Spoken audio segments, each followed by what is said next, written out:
तो स्टूडेंट कैसे हो आप सब। Stay home stay safe. अभी कोविड चल रहा है तो सभी जन अपना ध्यान रखें। तो मैं यही आशा करता हूँ कि आप सभी सेफ होंगे। तो आज हम क्या करेंगे कि जनरली टॉपिक वाइज अपन के human anatomy and physiology and pharmacology subject topic wise हम स्टार्ट करेंगे। ठीक है ना। तो आज हमारा सब्जेक्ट रहेगा human anatomy and physiology. Okay. तो आज हमारा ये सब्जेक्ट है। तो आज हम इसका जनरल इंट्रोडक्शन करेंगे ह्यूमन एनाटॉमी एंड फिजियोलॉजी का। फिर इसके बाद में जो भी टॉपिक इंक्लूड होंगे जैसे सेल है, टिश्यू है, ठीक है, आपके जितने भी बॉडी के सिस्टम है उन सारों को हम कवर अप करेंगे। तो आज हमारा मेन ये रहेगा कि what is human anatomy and what is physiology. Okay.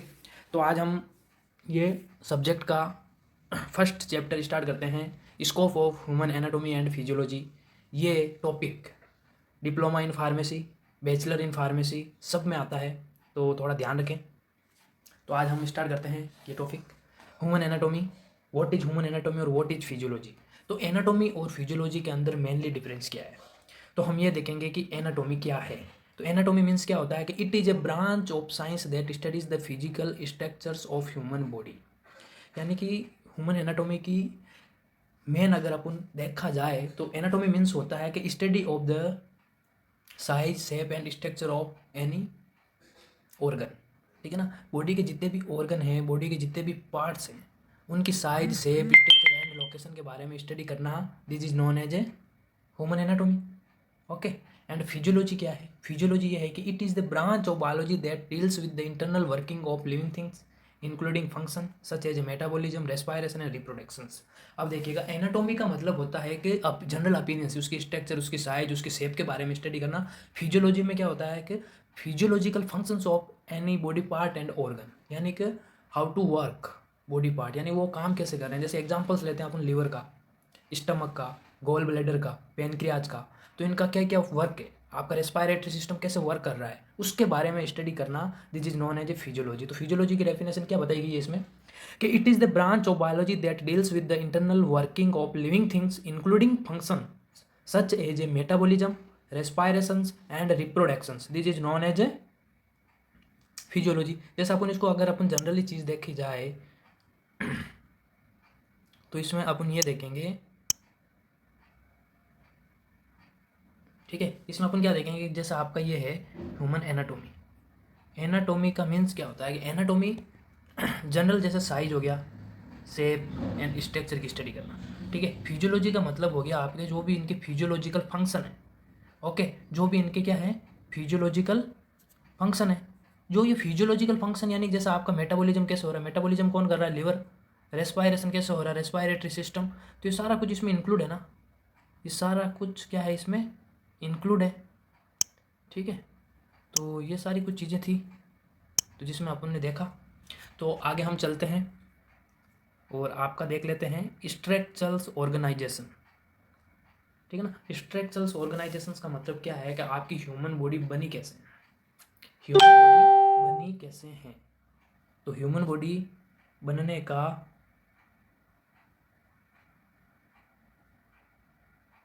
ठीक है। तो अब देखिएगा all multicellular organisms are organised at different levels starting with the cell and ending with the entire organisms. अब इसमें क्या क्या रहा है ये कि यानी कि आपका जो ये multicellular organism are organised at different levels starting with the cells and ending with the entire organism. यानी कि आपकी जो ह्यूमन बॉडी है वो छोटे से पार्ट से स्टार्ट हुई है और उस छोटे से पार्ट्स का नाम क्या है, एक मिनट जस्ट वेट कीजिएगा। ठीक है। तो अपन स्टार्ट करते हैं कि भाई इनकी बनी कैसे, जैसे एटम्स। ठीक है ना। बॉडी, ह्यूमन बॉडी बनी कैसे, जैसे एटम्स, एटम्स मिलकर मॉलिक्यूल्स बनाते हैं, मॉलिक्यूल्स मिलकर सेल बनाते हैं, सेल मिलकर टिश्यू बनाते हैं, टिश्यू मिलकर ऑर्गन बनाते हैं, ऑर्गन मिलकर ऑर्गन सिस्टम बनाता है और ऑर्गन सिस्टम मिलकर ऑर्गेनिज्म बनाते हैं। तो यही कहता है कि सबसे छोटा क्या होता है, एटम्स होते हैं। सबसे स्मॉल पार्टिकल्स जो इस दुनिया में है वो एटम्स हैं। उसके बाद में एटम से मिलकर मॉलिक्यूल्स बनते हैं, मॉलिक्यूल से फिर सेल बनता है। तो हमारी बॉडी सेल से स्टार्ट होती है। ठीक है ना। छोटे छोटे सेल में भी बहुत सारे एटम्स हैं। तो सेल, सेल आप लोगों को सबको पता होगा कि what is cell. Cell is the smallest and functional unit of the human body, यानी कि ह्यूमन बॉडी की सबसे छोटी इकाई है। फिर उसके बाद में टिश्यू स्टार्ट होता है, तो यानी कि ग्रुप ऑफ सेल। ठीक है ना। ग्रुप ऑफ सेल, जैसे टिश्यू का मेनली फंक्शंस होता है प्रोटेक्शन प्रोवाइड करना। जैसे एक एग्जांपल फोड़ लेते हैं एपिथेलियल टिश्यू, ठीक है ना, मस्कुलर टिश्यू, ये सारे कुछ इसमें इंक्लूड होते हैं। ऑर्गन है, ऑर्गन के अंदर हो गया आपका अंग, ठीक है ना। ऑर्गन्स में जैसे एक आप ये कोई भी बॉडी का सिस्टम लोगे, जैसे एक एग्जांपल लेते हैं डाइजेस्टिव सिस्टम। ओके, तो डाइजेस्टिव सिस्टम के अंदर कौन से आपके ऑर्गन इंक्लूड होके वो बना है। जैसे स्टमक हो गया, उसमें स्मॉल हो गया इंटेस्टाइन, गोल ब्लैडर हो गया उसके अंदर, ठीक है ना, लार्ज इंटेस्टाइन हो गया। तो ये सारा कुछ मिलकर एक डाइजेस्टिव सिस्टम को तैयार करते हैं। तो ऑर्गन से फिर बनता है ऑर्गन सिस्टम, और फिर बहुत सारे सिस्टम मिलकर बनता है आपका ऑर्गेनिज्म। जो आपकी बॉडी तैयार हुई है ना, ये इतने प्रोसेस से होकर गुजरी है, फिर इनका बॉडी एक मेडअप हुई है, बॉडी बनी है। तो स्ट्रक्चरल ऑर्गेनाइजेशन आपको पता चला क्या होता है। उसके बाद में हम देखते हैं लेवल ऑफ स्ट्रक्चरल ऑर्गेनाइजेशन, यानी कि लेवल क्या क्या है। तो there are 6 level of organisation from smallest to largest.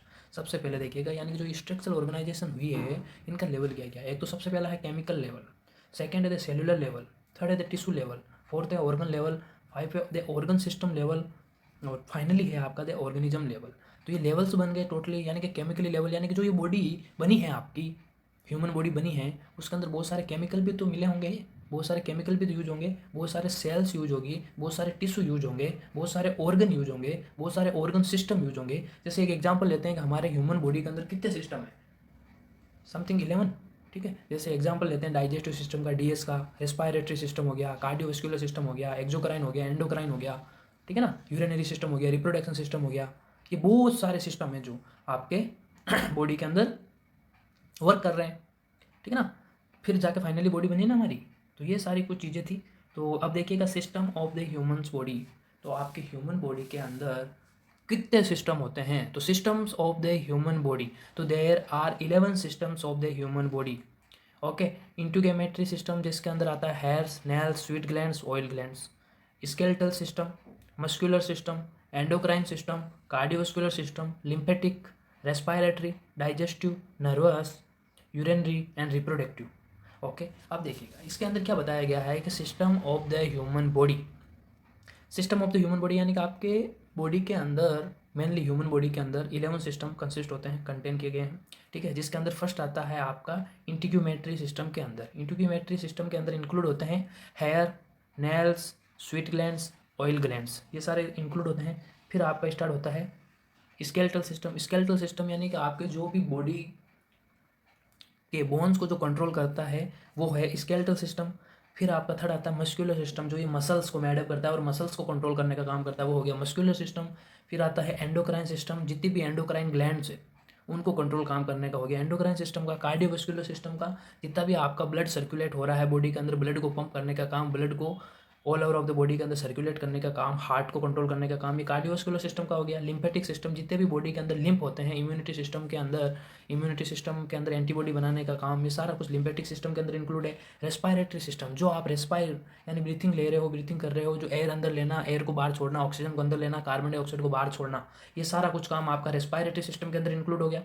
Digestive system, जो भी आप खाना खा रहे हो, यानी कि फूड का जो भी डाइजेशन हो रहा है आपके स्टमक के अंदर, वो सारा कुछ इंक्लूड डाइजेस्टिव सिस्टम के अंदर हो गया। नर्वस सिस्टम, नर्वस सिस्टम के अंदर जो भी आपका केमिकली व इलेक्ट्रिकली जो भी मैसेज जाता है बॉडी के अंदर, ठीक है ना, उनका कंट्रोल करना थ्रू न्यूरॉन। यानी नर्वस सिस्टम क्या करता है, आपके सीएनएस को मैसेज देता है, आपके ब्रेन को मैसेज देता है कि ये वर्क करना है, ये वर्क नहीं करना है, ठीक है। यानी कि पूरी बॉडी को कंट्रोल करने का काम, बॉडी को बैलेंस करने का काम नर्वस सिस्टम का होता है।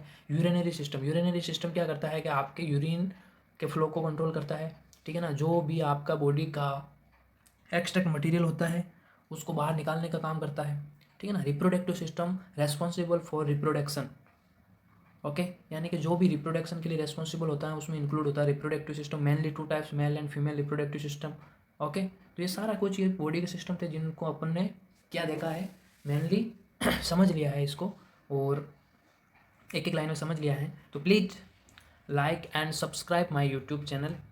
सब्सक्राइब करने में आप पीछे मत हटिएगा, हम आपको पढ़ा रहे हैं, ठीक है, कोई आपसे फीस चार्ज नहीं ले रहे हैं, फिर भी हम आपके लिए मेहनत कर रहे हैं, तो आपका सब्सक्राइब करना तो बनता ही है। अब देखिएगा basic life process. Basic life process यानी there are 6 most important life process of human body are. तो जो भी आपकी लाइफ के प्रोसेस होते हैं ना, बेसिक लाइफ प्रोसेस कौन से होते हैं, तो there are 6 most important life process of human body. सबसे पहला आता है आपका मेटाबॉलिज्म। ओके, तो मेटाबॉलिज्म का मतलब क्या होता है, यानी मेटाबॉलिज्म कहते किसे हैं, सबसे पहले तो वो समझो अपन। यानी मेटाबॉलिज्म का मीन्स ही वही होता है कि जो भी कोई भी कॉम्प्लेक्स फॉर्म में होता है उसको सिंपल फॉर्म में कन्वर्ट करना, this is known as a metabolism. तो it is the sum of all chemical process that occurs in the body. इसके अंदर भी मेटाबॉलिज्म के अंदर भी कैटाबॉलिज्म और एनाबॉलिज्म टू टाइप्स के होते हैं। कैटाबॉलिज्म के अंदर break down of complex chemical substance into simpler components, यानी कि कैटाबॉलिज्म किसे कहते हैं कि break down of complex chemical substance into simpler compound known as a catabolism. Examples for digestion of protein into amino acid, तो ये हो गया आपका कैटाबॉलिज्म। एनाबॉलिज्म का मतलब क्या हो गया, building up of complex chemical substance from smaller, यानी कि क्या कह रहा है, यानी कि building up complex chemical substance from smaller simpler components, examples use of amino acid to build new proteins of the body। तो ये सारी कुछ चीज़ें हैं। तो एनाबॉलिज्म का मतलब होता है कि ये कोई भी सिंपल फॉर्म को उठा के एक बड़ी कॉम्प्लेक्स फॉर्म बनाता है, known as a anabolism. Examples हैं कि use of amino acid to build new proteins of the body.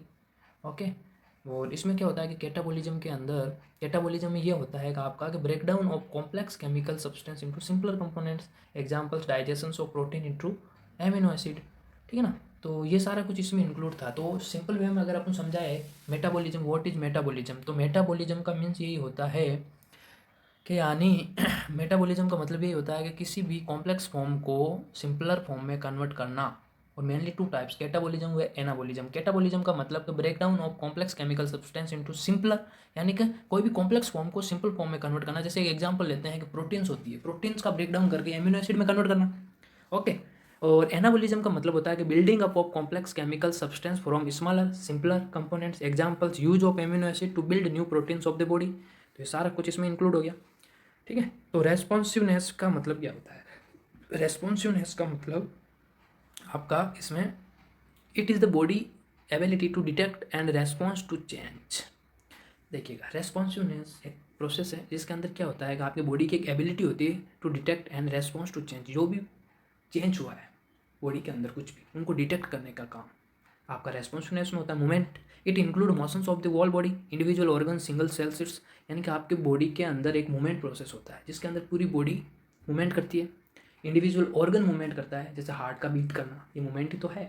आपके हैंड का मूवमेंट करना, ये मूवमेंट है। सिंगल सेल मूवमेंट करती है। Growth, it is a increase in body size and weight, जैसे जैसे आपकी एज बढ़ती जाती है वैसे वैसे आपकी बॉडी इंक्रीज होती जाती है, बॉडी की साइज वेट भी इंक्रीज होता है कि नहीं होता है, वैसे आजकल बहुत ज़्यादा ही होता है वेट। डिफ्रेंशिएशन, तो इसमें क्या है कि जो भी डिफ्रेंशिएशन आती है ना, आपके चेंजेस आते हैं। It is a development of the cell from unspecialized to specialized stage. Okay, कुछ ऐसी कंडीशंस आती हैं, कुछ ऐसे हालात आते हैं जिसके अंदर बॉडी के अंदर कुछ डेवलपमेंट होता है, कुछ सेल में चेंज आते हैं। Reproduction, formation of new cell और to the production of new individual. Okay, तो रिप्रोडक्शन भी होता है बॉडी के अंदर आगे से आगे। तो ये सारा कुछ इंक्लूड है इनमें।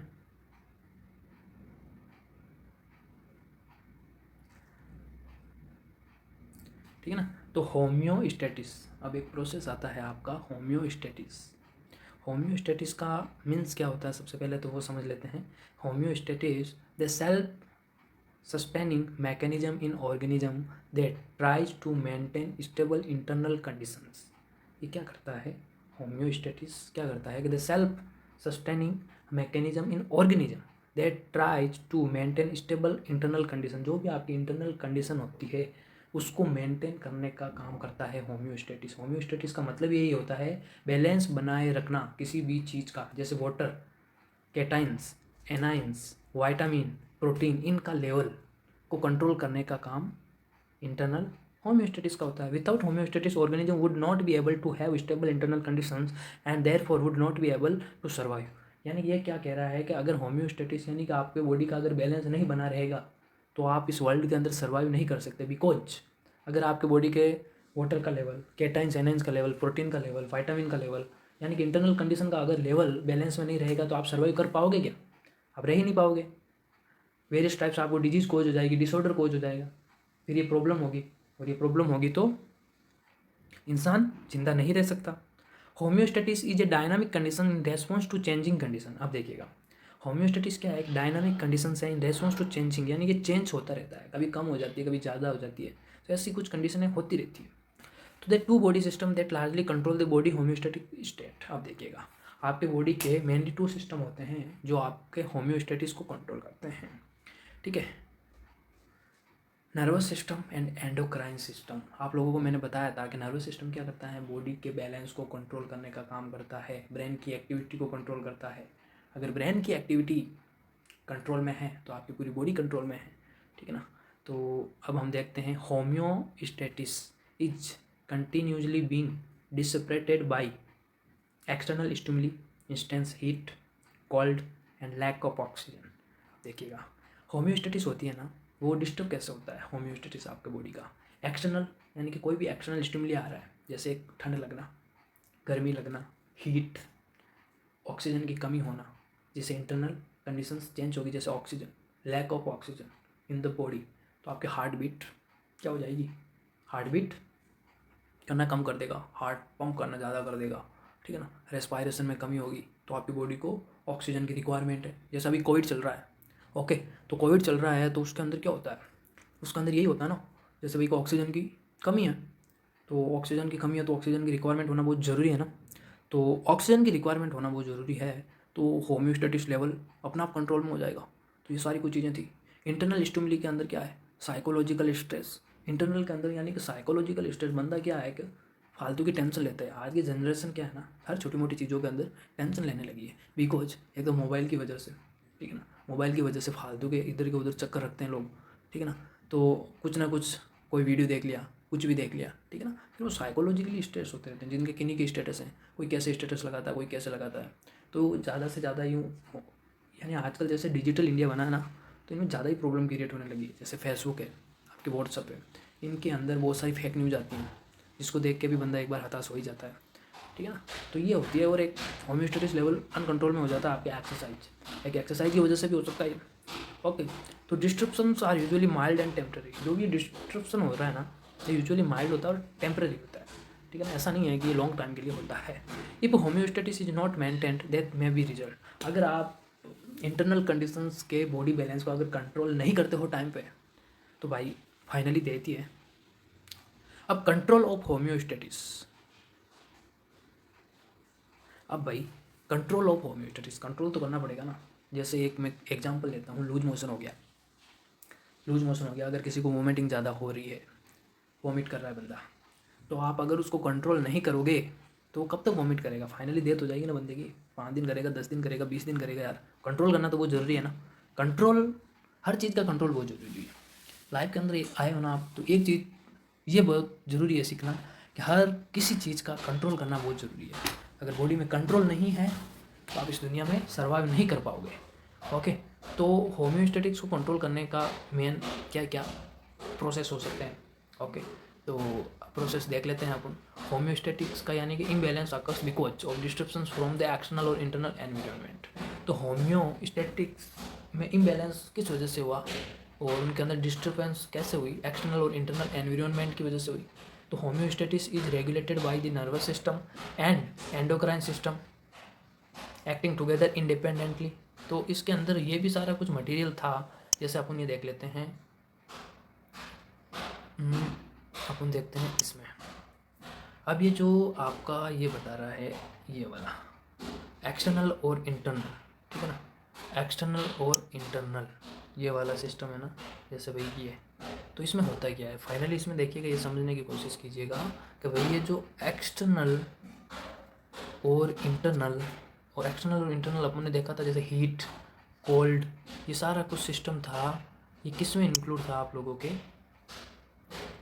ठीक है, जिसमें ये क्या करता है कि होम्योस्टेटिक्स लेवल को चेंज करता है। The nervous system detect change and send nerve impulse to counteract the disruption. जो भी आपका नर्वस सिस्टम होता है, ये क्या करता है, इनको डिटेक्ट करता है कि आपके कौन से चीज़ें मिलकर इनको डिस्टर्ब कर रही है, उन चीज़ों को कंट्रोल करता है nervous system. The endocrine system regulate homeostasis by secreting hormone.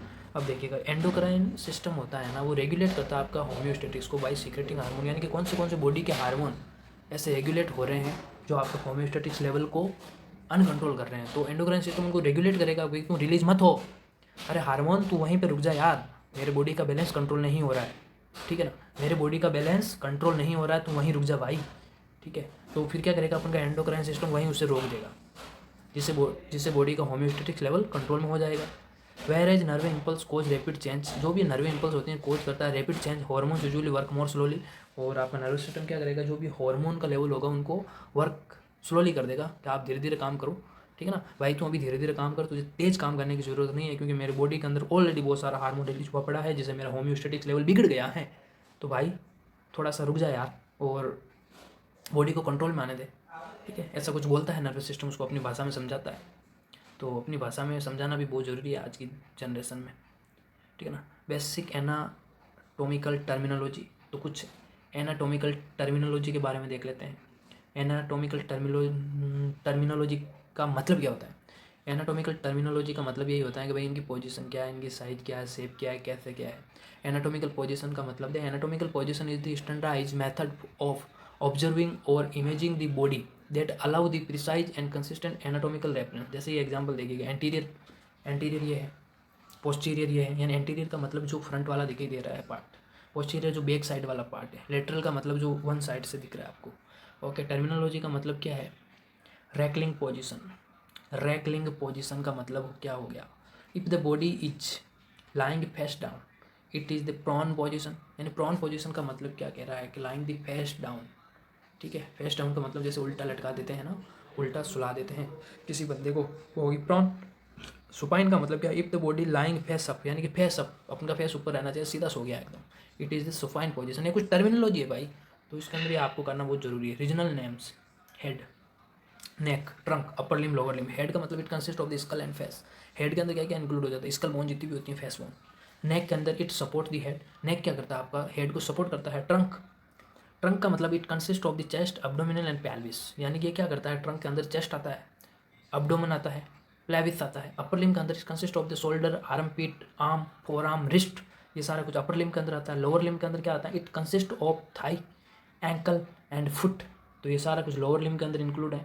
तो सेक्शंस कितने हैं इसके, सेक्शंस, तो sections are flat surface resulting from cuts through bodies structures, there are named according to the plan on which the cut is made up of include. तो sagittal, frontal, ट्रांसोरेज। अब देखिएगा, तो ये सारी कुछ चीज़ें रटने की ज़रूरत नहीं है, डायग्राम को देखो, इजी भाई में समझो। सगाइटल का मतलब ये हो गया जैसे थोड़ा सा तिरछा खड़ा है, तिरछी खड़ी है, खड़ा क्या है, ओके। फ्रंटल का मतलब ये जैसे एकदम सीधी खड़ी है। ट्रांसफरेज का मतलब ये इस टाइप से थोड़ा सा एंगल चेंज हुआ है इसका, ये ट्रांसफरेज हो गई। तो नॉर्मल से यार स्ट्रक्चर हैं ये, ज़्यादा कुछ मटेरियल नहीं है, इतना कुछ रटने की ज़रूरत नहीं है आप लोगों को, डरने की ज़रूरत है नहीं इसमें, ठीक है ना। डायरेक्शनल टर्म्स क्या है कि directional terms are use to precisely located one part of the body relative to another and to reduce length of explanation. तो superior, cephalic, cranial, inferior, caudal, anterior, ventral, rostral, posterior, dorsal, superficial toward surface, deep away from the surface. तो ये सारी कुछ directional term है, ठीक है ना। ये सारी कुछ डायरेक्शनल टर्म है, तो इसमें देखिएगा, इसमें बताया गया है, ठीक है ना, ये सारा कुछ इसमें दिया गया है, ठीक है। तो ये एक बार आप डायग्राम देख लेना, अच्छे से समझ पाओगे। ये बॉडी कैविटीज आ गई इसके अंदर, तो ये आपका बॉडी कैविटीज आ गई है। तो बॉडी कैविटीज के अंदर क्रेनियल है, थोरैकिक है, अब्डोमिनल है, पेल्विक है। तो क्रेनियल का मतलब क्रेनियल कैविटी में जो भी ये आपके हेड वाली इंक्लूड होगी क्रेनियल, थोरैकिक कैविटी जो भी आपकी चेस्ट वाली हो गई है, अब्डोमिनल जो भी आपके स्टमक से रिलेटेड जो भी हैं ये अब्डोमिनल कैविटी हैं, पेल्विक जो स्टमक के जस्ट नीचे वाली आ रही है वो पेल्विक में आ रही है। इनको आप देख लेना। एंड थैंक यू मेरा चैनल को देखने के लिए और पूरा वीडियो देखने के लिए। Please like and subscribe my YouTube channel, और इन चीज़ों को आगे शेयर कीजिएगा। आप जब शेयर करोगे तभी ये मेरा चैनल एक मुकाम पर पहुंच पाएगा। तो मेरा तो यही रहता है कि भाई आपको अच्छे से अच्छा मैं करवाऊँ, अच्छे से अच्छा आपको रिजल्ट दें, ठीक है। तो most welcome my YouTube channel, stay home stay safe, और मैं यही आशा करता हूँ कि आप सभी सेफ रहो। तो थैंक यू, धन्यवाद।